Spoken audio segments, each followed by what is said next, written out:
मुलीने सांगितली, मला अंगावरचे कपडे काढले होते आणि पूर्ण नका मारलेले तिला. आणि तिचं गुन्हे असं झाले म्हणजे कपड्यांचं नव्हतं तिच्या अंगावर. आणि माझी स्वतःची बापांनी माझी मुलगीला असं केलेलं, बलात्कारची केस केलेलं आहे आणि तिला फाशीशी जवायला पाहिजे. पोलिसांचा पण न्याय भेटलेला आहे आम्हाला.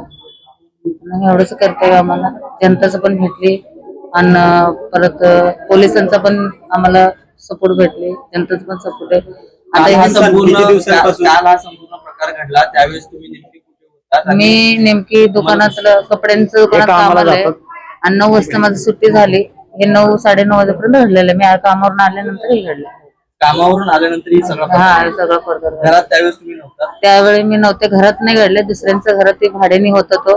आणि त्या भाड्यांनी असताना ते रूम मध्येच ते झाले होते. यानंतर असं काही कृत्य काही घडल्यानंतर कधी काय कधी काय म्हणजे ते पहिला पण केलं होतं असं म्हणा, पण आम्हाला कोणाला माहित नव्हतं हे केलेलं. नंतर ना ती स्वतः मुलगी मला म्हणली, मम्मी पहिलं पण असं झालं, तुम्ही कामाला गेलो होतो आणि ताताने मला ओढून ओढून घेत होते, मी बाहेर पळत पळत गेलेला आहे. एवढं पोरगीने मला सांगितले. आणि दुसऱ्या वेळेला मोठं मागणी काय? माझी मागणी काही एकच आहे, तिला फाशीची सजा व्हायलाच पाहिजे.